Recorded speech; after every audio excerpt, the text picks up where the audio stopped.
Shaista rail স্টেশনে একজন যাত্রীকে পুলিশ প্রথমে সাদা পোশাকধারী কিছু লোক ধরে নিয়ে যায় এবং তার ভিতরে খারাপ আচরণ করে, তার মোবাইল ফোন এবং মানি ব্যাগটা সব কিছু চেনাই নিয়ে যায়। পরবর্তীতে দেখা গেছে এই চক্রটির সাথে সরাসরি রেলওয়ে পুলিশ জড়িত। বিষয়টা সামাজিকভাবে ভাইরাল হয়, বিভিন্ন ফেসবুকে ভাইরাল হয়, তাকে নির্যাতন করা হয়। আজকে আমরা দ্রুত বিচারে নেয় তার বিরুদ্ধে পুলিশ সহ অন্যান্য যারা জড়িত ছিল তাদের বিরুদ্ধে আমরা মামলা দায়ের করেছি। লানের কোর্ট মামলাটি এফআইআর গুণে রুজু করার জন্য স্বাস্থ্য এবং তার ওসিকে নির্দেশ দিয়েছে।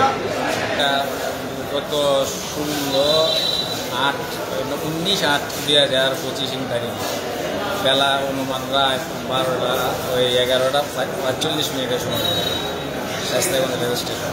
আমি যাই ঢাকা রেল স্টেশনের মধ্যে হাঁটাউটি করতেছি, হঠাৎ করে মানে পোশাক ছাড়া মিলে দুইটা লুকাইয়া আমার একজনে জিজ্ঞাসা বাড়ি বই, আর একজনে সাথে সাথে কথার জবাব দিতে আর একজনে আমার হাতের মধ্যে মোবাইল তারা মারছে।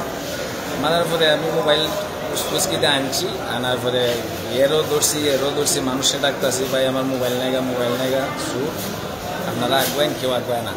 পরে দুয়ালারে ঠাইন না আমি একে প্ল্যাটফর্মের কাছে হই, পুলিশ আছে, পুলিশের দ্বারা লইয়েছি। তাই বলছি ভাই এরা আমার মোবাইল নেগা, আমার উদ্ধার করেন, আমার বাঁচানো, এরা মানে মারতাছে।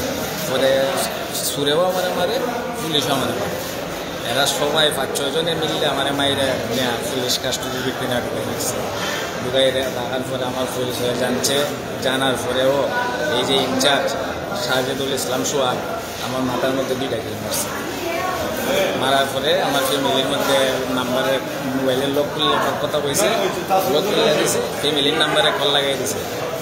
মানে এর উদ্দেশ্য ভালো আছিল না, এরা এরকমভাবে বিভিন্ন মানুষরে হয়রানি করে দইরে কাইন্দিয়া দেয়া ভাই যা চালান দিব বইয়া অনেক টাকা পয়সা এরা এভাবে একটা চাই।